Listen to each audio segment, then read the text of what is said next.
Students, میں آپ کا کیمسٹری کا ٹیچر محمد اقبال۔ ہمارا آج کا ٹاپک ہے ڈومیسٹک ایفلوئنٹس۔ ہم یہ واٹر پولیوشن پڑھ رہے ہیں۔ واٹر پولیوشن کے حوالے سے ہم نے بات کی ہے کہ 3 ذرائع ہیں جو پانی کی آلودگی کا باعث بنتے ہیں، واٹر پولیوشن کا باعث بنتے ہیں۔ ان میں ایک ہم نے لاسٹ ٹائم پڑھی ہے جس میں جو ہے وہ انڈسٹریل ایفلوئنٹس ہے۔ آج جو ہم ڈومیسٹک ایفلوئنٹس اور ایگریکلچرل ایفلوئنٹس دیکھیں گے۔ ڈومیسٹک ایفلوئنٹس وہ ویسٹ میٹیریل جو گھروں سے ریلیز ہوتے ہیں، گھروں سے ڈسچارج ہوتے ہیں، انہیں ہم ڈومیسٹک ایفلوئنٹس کہتے ہیں۔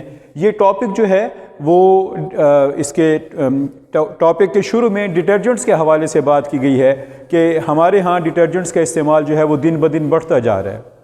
ڈٹرجنٹس کا استعمال دن بدن بڑھنے کی وجہ سے یہ ہے کہ اس میں صفائی کا عمل جو ہے وہ صابن کی نسبت زیادہ بہتر ہے، زیادہ سٹرونگ ہے، اور اس کے ساتھ ساتھ یہ ہر قسم کے پانی میں جو ہے وہ بہترین قسم کے رزلٹ شو کرتا ہے۔ اس لیے ڈٹرجنٹس کا استعمال جو ہے وہ دن بدن بڑھ رہا ہے۔ ڈٹرجنٹس ہم ان کمپاؤنڈس کو کہتے ہیں، صابن کے علاوہ جتنے بھی صفائی کے لیے استعمال ہونے والی اشیاء ہیں انہیں ہم ڈٹرجنٹس کہتے ہیں۔ ان میں سرف وغیرہ بھی ہو گئے اور ان میں شیمپو وغیرہ بھی ہو گئے، یہ تمام چیزیں جو ہیں وہ ڈٹرجنٹس میں شمار ہوتی ہیں۔ اب جب ڈٹرجنٹس کا استعمال بڑھتا جا رہا ہے تو اس کا ایک ڈس ایڈوانٹیج بھی ہے۔ ڈس ایڈوانٹیج یہ ہے کہ اس میں نان بایو ڈیگریڈیبل سبسٹانسز ہوتے ہیں۔ یہ 2 ٹرمز استعمال کی جاتی ہیں، ایک بایو ڈیگریڈیبل اور ایک naan bio degradable. Bio degradable the substances which can be decomposed by the activity of microorganism like bacteria etc. they are called biodegradable۔ اس میں جتنے بھی جو نیچرل سبسٹانسز ہیں، waste of and remains of the plants and animals, وہ سب کے سب bio degradable میں شمار ہوتے ہیں۔ جبکہ نان بایو ڈیگریڈیبل کی جو ہمارے پاس بہترین مثال ہے وہ ایک فاسفیٹ سالٹ ہے۔ اس کے علاوہ پلاسٹک میٹیریلز وغیرہ یہ بھی نان بایو ڈیگریڈیبل ہیں۔ تو جو ڈٹرجنٹس ہیں ان میں نان بایو ڈیگریڈیبل سبسٹانسز مثلاً فاسفیٹ سالٹ موجود ہوتے ہیں، یعنی یہ ڈیکمپوز نہیں ہوتے۔ اب اگر ڈیکمپوز نہیں ہوتے تو اس کا جو ہے وہ واٹر پولیوشن کے ساتھ اس کا کیا تعلق ہے؟ تو اسٹوڈنٹس، جو فاسفیٹ سالٹس ہیں یہ پانی میں الجی کی گروتھ کو بہت تیزی سے بڑھاتے ہیں۔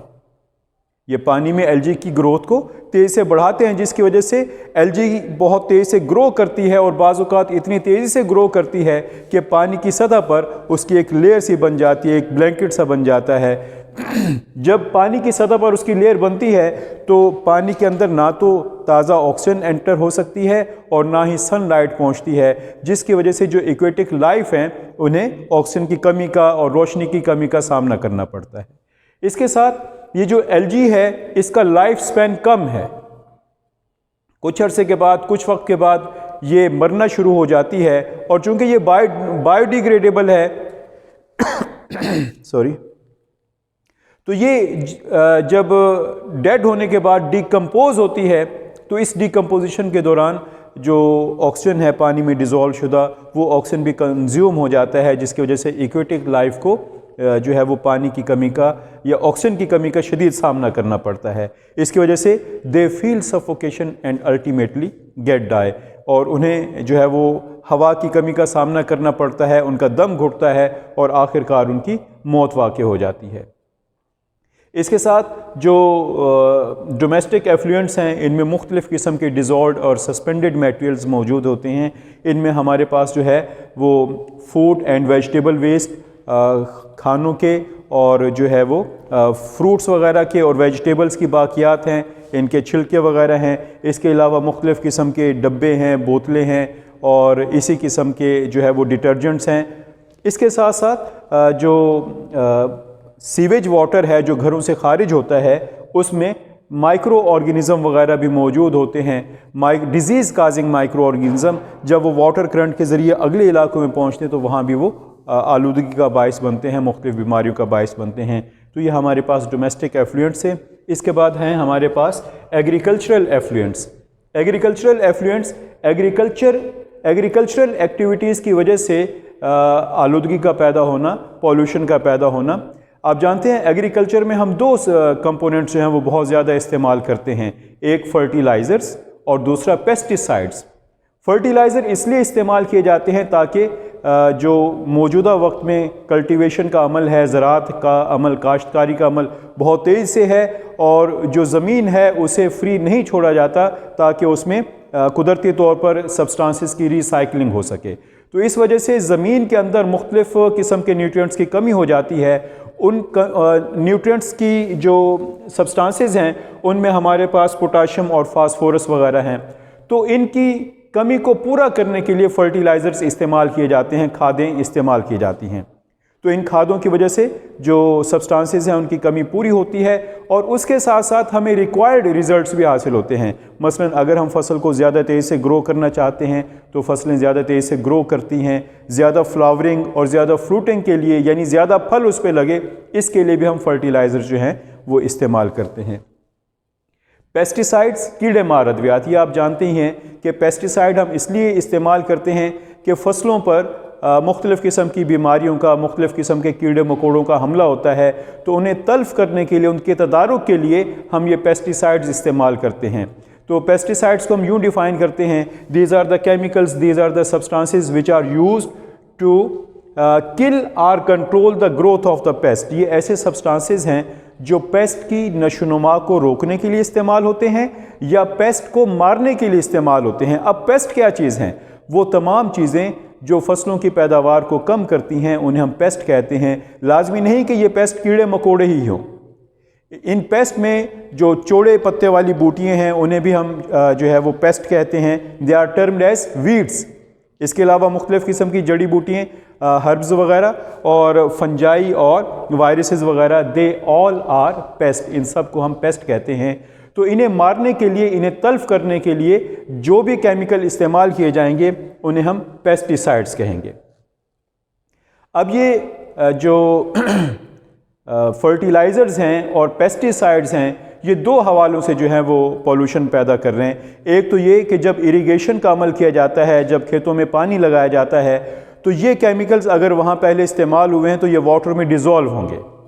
واٹر میں ڈیزولو ہونے کی وجہ کے ساتھ جو ہے وہ یہ زمین کے اندر جب پانی رسے گا تو یہ ڈیزولوڈ ہونے کی وجہ سے یہ بھی پانی کے ساتھ جو ہے وہ زمین کے اندر نیچے اتریں گے۔ اسے ہم کہتے ہیں seeping down. This is also termed as leaching process. اسے ہم لیچنگ پروسیس بھی کہتے ہیں۔ یہ شارٹ کوسچن بھی ایک بنتا ہے، یہ میں نشان لگواتا ہوں آپ کو۔ تو جب یہ ڈیزولوڈ میٹیریل زمین کے اندر اترتے ہیں تو ان کے اترنے کی وجہ سے جو گراؤنڈ واٹر ہے، زمین کے اندر کا جو پانی ہے، وہ بھی آلودہ ہو جاتا ہے، کیونکہ ان میں بھی یہ سبسٹانسز، ہارمفل سبسٹانسز یا کمپاؤنڈز ڈیزولو ہو جاتے ہیں۔ اس کے ساتھ جو بالائی علاقے ہیں، جو اوپر کے علاقوں میں ہیں، وہاں اگر یہ پیسٹیسائڈز وغیرہ یا فرٹیلائزر استعمال ہوئے ہیں اور بارش ہوتی ہے تو وہاں سے پانی بہتا ہے، اور بہنے کے بعد جو زیریں علاقے ہیں، مثلا مختلف قسم کی جھیلیں، ندی، نالے، دریا وغیرہ، تو یہ ان میں پانی شامل ہوتا ہے، اور ان میں شامل ہونے کے بعد یہ پھر اگلے علاقوں میں منتقل ہوتا ہے۔ تو جہاں جہاں یہ جائے گا وہاں یہ آلودگی کا باعث بنے گا۔ تو یہ ہمارے پاس اس کی ایگریکلچرل ایفلوئنٹس کے اثرات تھے۔ اس کے بعد جو واٹر پولوشن ہے، اس کے مجموعی اثرات کیا ہیں؟ اس کے مجموعی اثرات جو ہے وہ ہمارے پاس پیج نمبر 146 پر ہیں۔ It is hazardous to human health. یہ انسانی صحت کے لیے نقصان دہ ہے، کیونکہ اس میں مختلف قسم کے کیمیکلز موجود ہیں، پیسٹیسائڈز کی باقیات موجود ہیں۔ تو جب انسان اسے استعمال کرتا ہے اس پانی کو، تو اس میں مختلف قسم کی بیماریاں پیدا ہوتی ہیں۔ The use of polluted water is not only devastating for people but also for animal and birds۔ اس آلودہ پانی کا استعمال نہ صرف انسانوں کے لیے مہلک ہے، نقصان دہ ہے، بلکہ جانوروں اور پرندوں کے لیے بھی یہ نقصان دہ ہے۔ جو پولیوٹڈ واٹر ہے، اس میں ہم نے کہا کہ ڈٹرجنٹس کی وجہ سے اس میں فاسفیٹ ریڈیکلز ہوتے ہیں، اور فرٹیلائزرز کی وجہ سے اس میں جو ہے وہ فاسفیٹ ریڈیکلز ہوتے ہیں۔ یہ فاسفیٹ سالٹ یا ریڈیکل جو ہے ایل جی کی نشو و نما کو بڑھاتے ہیں۔ ایل جی جو ہے کچھ وقت کے بعد ڈیڈ ہونا شروع ہو جاتی ہے، اس کی ڈیکمپوزیشن ہوتی ہے، اور اس سے آکسیجن کی کمی ہو جاتی ہے، جس سے ایکویٹک لائف جو ہے وہ متاثر ہوتی ہے۔ اس کے بعد it is damaging aquatic life thus breaking a link in the food chain۔ Food chain جو ہے وہ متاثر ہوتی ہے۔ it reduces the aesthetic quality of the lakes and rivers۔ اس کی وجہ سے جھیلوں اور دریاؤں کو جو قدرتی حسن ہے، aesthetic quality، قدرتی حسن، وہ متاثر ہوتا ہے۔ دیکھیں ایک طرف جو ہے وہ صاف پانی کی جھیل ہے، جو کہ خوبصورت نظر آ رہی ہے، اسی پہ اگر پلاسٹک کے شاپر بیگ یا کینز وغیرہ ہمیں تیرتے ہوئے نظر آئیں تو وہ اس کی خوبصورتی برقرار نہیں رہتی، اس لیے کہا گیا it reduces the aesthetic quality, یہ جو ہے وہ ان نہروں اور دریاؤں کی جو قدرتی حسن ہے اسے خراب کر رہا ہے۔ اٹ از انفٹ فار کلیننگ اور واشنگ پرپزز، یہ دھلائی کے لیے اور جو ہے وہ صفائی وغیرہ کے لیے مناسب نہیں ہے۔ اس کے ساتھ ہی ہمارے پاس یہاں پر ایک انٹرسٹنگ انفارمیشن ہے کہ دنیا کے بعض علاقوں میں جو پانی سپلائی کیا جاتا ہے گھروں میں، تو اس میں فلورائڈز کی تھوڑی بہت مقدار جو ہے وہ شامل کی جاتی ہے۔ فلورائڈز کی یہ تھوڑی مقدار اس لیے شامل کی جاتی ہے کہ یہ فلورائڈ دانتوں کی پروٹیکشن کرتا ہے، ہڈیوں کو مضبوط بناتا ہے، اس لیے تھوڑی مقدار میں جو ہے یہ فلورائڈ وغیرہ اس پانی میں شامل کیا جاتا ہے۔ اب اس کے شارٹ کوسچن دیکھ لیں، پیج نمبر 145، اس میں ڈومیسٹک ایفلوئنٹس، اس کا پہلا سینٹنس ہے use of detergents is increasing day by day, detergents کا استعمال دن بدن بڑھتا جا رہا ہے۔ اس حصے کو انڈر لائن کریں اور اس کے ساتھ وائی لکھیں گے تو یہ شارٹ کوسچن بن جائے گا۔ اسے آپ نے تیسری لائن میں تک لے کے آنا ہے، they can work even in acidic solution. اس کے بعد ہے نان بایو ڈیگریڈیبل، اس کی ڈیفینیشن جو ہے وہ ہمارے پاس آگے موجود ہے۔ اس کے بعد what are disadvantages of detergents, detergents کے ڈس ایڈوانٹیجز کیا ہیں، یہ دوسرے پیراگراف کی دوسری لائن سے آپ شروع کریں گے اور پیراگراف کے آخر تک اسے لے کے آئیں گے۔ اور اس کے بعد ڈومیسٹک ایفلوئنٹس کی ایگزامپلس، یہ جو تیسرا پیراگراف ہے اس کے لیے یہ کوشچن بنے گا اور یہ پیراگراف جو ہے وہ مکمل آئے گا۔ نیکسٹ ہے ایگریکلچرل ایفلوئنٹس، اس کی دوسری لائن میں ایک سینٹنس ہے فرٹیلائزرز آر یوزڈ، اسی سے کو انڈر لائن کر کے اس کے ساتھ وائی لکھ دیں تو اسٹیٹمنٹ بنے گی وائی فرٹیلائزرز آر یوزڈ، کھادیں کیوں استعمال کی جاتی ہیں۔ اس کا آنسر بھی آپ یہیں سے سٹارٹ کریں گے اور پیراگراف کے آخر تک۔ اس کے بعد اگلے پیراگراف میں وائی پیسٹیسائڈ آر یوزڈ، تو اس کے لیے بھی پہلا سینٹنس بلکہ پہلے دو سینٹنس، اور پھر اس کے بعد ہے ڈیفائن پیسٹ، پیسٹ کیا چیزیں ہیں، تو اس کے لیے پیسٹ دوسری لائن آپ سٹارٹ کریں گے، دوسرا سینٹنس بھی بنتا ہے پیسٹ میں بی weeds, herbs, insects, fungi etcetera. اس کے بعد اس کے جو ہے وہ ایفیکٹس ہیں، اور آگے جو ہے ہمارے پاس ایفیکٹ آف واٹر پولوشن، یہ بھی شارٹ کوسچن کے طور پر آتا ہے، لانگ کوسچن کے طور پر بھی پوچھا جا سکتا ہے۔ تو ڈیئر اسٹوڈنٹس، یہ ہمارا آج کا ٹاپک تھا، امید ہے آپ نے اسے اچھی طرح سمجھ لیا ہوگا۔ اگر کوئی پرابلم ہے تو ہمارے واٹس ایپ نمبر پر رابطہ کریں۔ السلام علیکم۔